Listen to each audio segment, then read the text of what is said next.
Hey, good afternoon, everybody. I hope you're having a fantastic day. So, doing these lives more frequently as my goal for finishing off 2017 and going into 2018 is to massively grow the entrepreneur movement because I believe that there is something here that we can do to make a difference, to give people the valuable skill sets that they need to ultimately grow their business and, guess what, create a movement. So, today I want to focus on something extremely powerful. And what that is, it's a deep dive on leveraging emotions to attract your prospective buyers and get them to actually buy from you. Something not a lot of people typically talk about because it's understanding psychological principles. It's not just marketing. It's getting inside someone's head with what's going to make a powerful difference when you're talking about ultimately doing business with people. So let's do a little deep dive here. Now, if you didn't catch what I did earlier, go to my Facebook page. Just go to facebook.com/The Byron Ingram, where I gave you a little bit of a teaser, but I'm going to spend a little more time going into some of the mechanics behind this and why this is so critical when we're wanting to ultimately influence the people we want to do business with. So let's dive in. Emotions.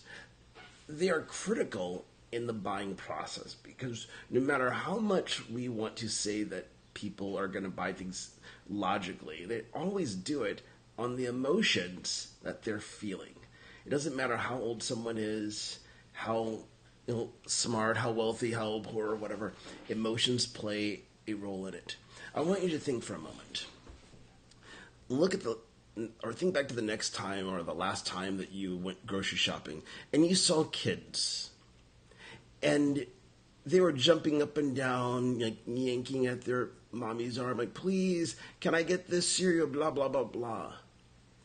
And it's because of the advertisements they've seen on TV that invoked emotion, like, oh, this is fun. And because naturally, we are social beings. We want to feel connected, which is why everybody's, jumping on Facebook and Twitter and other social media networks.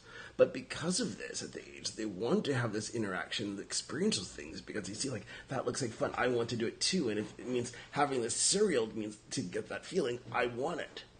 So, yeah, it's psychological warfare against, like a 2-year-old, but that's really what your major companies are doing. So if you don't want your kids yelling up and down asking for cereal, don't let them watch TV. That's the way to solve that. Or at least skip through all the commercials or just have them watch Netflix or something like that, and you don't have to worry about it. But you see, these emotions, they're innate at the core. It doesn't matter how young someone is, it's there. Or how old someone is, the emotions play the same game. The message changes a little bit based on the age, the demographics, but at the core of it, emotions are critical. Now, there's several different types of emotions that ultimately we can go into, but I'm going to save most of those for a course that I'm creating. So I'm going to focus on two: one on the the positive, happy-go-lucky side, and then the deeper on the negativity side, because these are ones that you can use right now in your business to really attract the people that you want. So we're going to start with, guess what, the negative side, because why end up on a negative note? So we're going to really talk about fear and why this is important. Fear is used, and I mentioned this in the live stream earlier on my page, that it's used by politicians. And why is this so critical that people want to use it? It's one of those primary emotions that when it comes down to it, people want to move towards something that makes them feel good and move away from something that makes them feel horrible. So think about when you're in traffic and you see that on your app that it's nothing but a traffic jam. That's pain. And next thing you're thinking, how can I get away from this? What can I do? Can I just go to a restaurant, grab a bite to eat? Or can I take a different route? You're looking for some way to avoid having to sit in that traffic. Or you can think of a lot of other examples. Let's say that you're on a plane flying somewhere, and next thing you know, you realize there's a screaming baby right in front of you. Inside your mind, you're thinking to yourself, can I switch seats to get away from this sound as fast as possible so you can go back to doing what you're doing? It might be sleeping or working or whatever else. But fear is that primary motivator because it's that flight or fight response. And that's what it comes down to when you're talking about adrenaline rushes and things like that. You want to tap into that. So when it comes to your product that you have to ask yourself, what is it that people are fearful of? What is it that if they do not have your product, what's the pain they're going to experience? And you're not trying to scare them and like, oh, if you don't do this, well, you're going to die or something. No, you want to look at what is that pain that is there. And there's a multitude of commercials out there that give that type of example. Here's a great one that I was thinking about earlier in terms of in the whole dating world. It's because I like using dating analogies because it makes sense. It's things that people can relate to. So just imagine for a moment that you had a product which helped with horrifically bad breath. It was instant. And you had the guy going up to him like, oh, hey, how are you? And the moment he opened up his mouth, she looked like she was going to die and ran off in the other direction. The ad could simply say, has this happened to you? Do you have dragon breath? Solve it with one of these. At that particular point in time, any guy that has had that happen, they're going to relive that experience that they had to go through and say, I want that because it's painful. Or let's see that it was a car company and someone had that expanding family. Like, oh, well, guess what? I want to, you're trying to go someplace and next thing you realize, oh, I don't have enough space for all the kids. So here's a bigger vehicle. There's a lot of things that you can be able to do. Hey, thanks for the thumbs up, man. There's a lot of things that you can be able to do that will ultimately help and aid you in that process. So you have to think about what is the thing that people are fearful of. So let's talk about real estate because there's a lot of people in here in the real estate arena. If let's say that someone has an HOA, you really want to make sure that things are going right. Let's say you're selling some type of a landscaping service or whatever. You can simply say, are you tired of being terrorized by the HOA committee about your grass being this, whatever that is, a centimeter, half an inch too tall, or like let us keep it in tip-top shape for you. It's leveraging that pain and that emotion because that's what people are fearing. Or, if someone, they're in the car industry of tired of having your car look like it's a different color because of all the dirt that's on it. So that's tapping into the pain that's there. And every industry has something that people causes them to utilize for it because they want to move away from a certain feeling. And that's what we have to tap into. So what you need to look at in your business is figuring out what is the primary fear, that primary pain point that people are wanting to move away from, because that's going to make all the difference in the world. And you have to start from there in many cases. Now, does it mean that everybody's going to galvanize around it? No. But here's the thing you have to be careful of. Not in every instance, you don't necessarily want to use the whole concept of pain. And here's why. Because if you're invoking fear, well, in certain situations, it can be taken in the complete wrong direction. And that has happened in many, many instances. And so let's just say that there's a tragedy. And sometimes, big brands, they get this wrong. So let's say, with the hurricanes and so on, if someone's wanting to promote, let's say free water as an example, or let's say they just want to offer a big discount on it. Well, that might not be the best thing to do. It's like, oh, out of water? Hey, buy this for $5.99. It's premium and clear. That even though the intention is good, the problem is people are suffering and they see that you're trying to take advantage of a situation. Well, then, that doesn't go over very well, so then that causes a negative backlash. And you can look at Twitter pretty much on any given day, and you're going to see some backlash by a company having this great idea, but they forget the fundamental principles of how people make decisions based on moving away from pain and fear. And if it's not done properly, it causes anger, and it ends up being anger towards you. And that doesn't help anything whatsoever.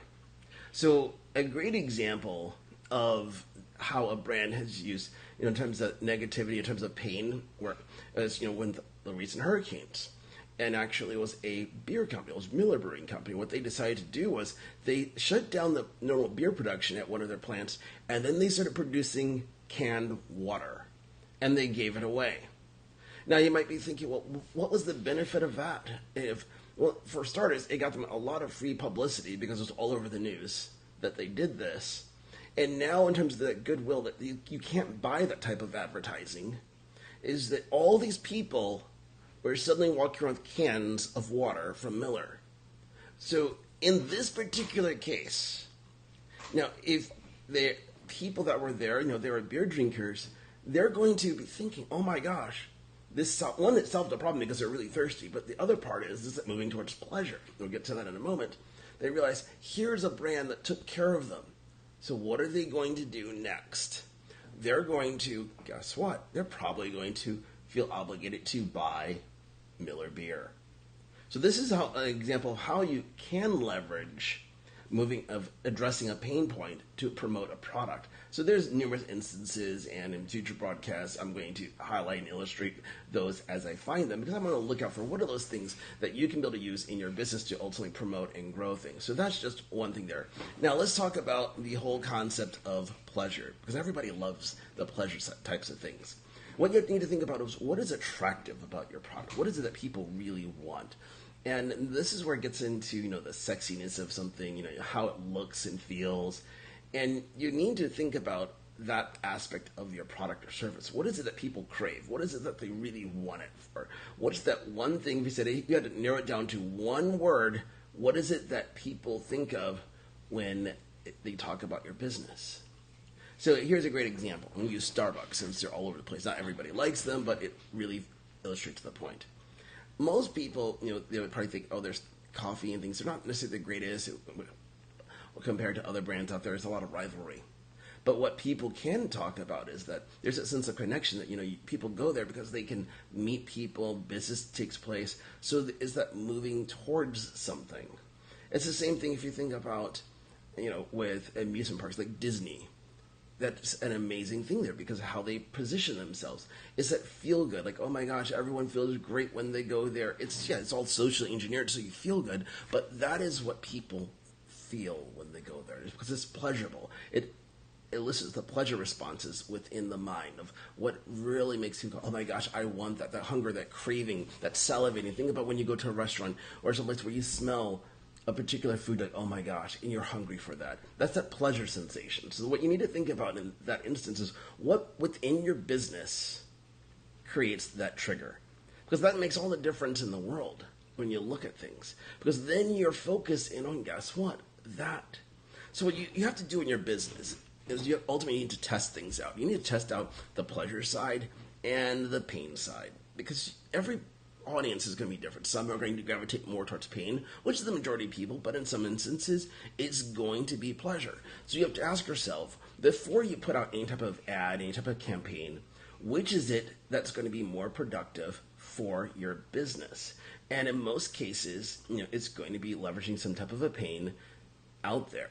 And depending on the time of year too, as we're in the holiday season, you might want to use things more on the pleasurable side because people are getting that holiday festive mood, like, oh, this is great, we feel good. You don't want to say, yeah, Christmas sucks. It's got to be doom and gloom. You don't want to be that person because then you get a whole negative approach and negative feel for what people are going to be perceiving your business as. So think about that for a moment. What is it that you can do right now in your business that fits into one of those two primary categories, whether it is talking about the aspect of pleasure or pain? And then once you understand that, what is it that you can say about it? What is it you can do about it? What product, what service resonates the most right now that can leverage that emotion? That's what you want to have out there in the world, because when you do this consistently, now people are not just being reminded of you, they're feeling you. And that's the difference, because most people, they're talking about you want to maintain that top of mind awareness. Well, that's great if you're just putting on little calendars and those things, but that doesn't do a whole lot. What you really have to tap into is the emotional side, and that's where the pain and the pleasure come into place.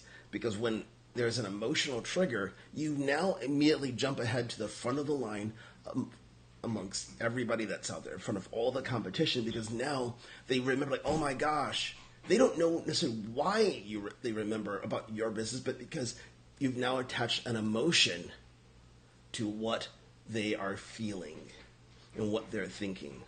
So because of that, there's an emotional attachment to the solution you provide versus the others where they feel indifferent. So that's what you want to be able to do today. Think about that in your business, what's going to make that impact with emotions.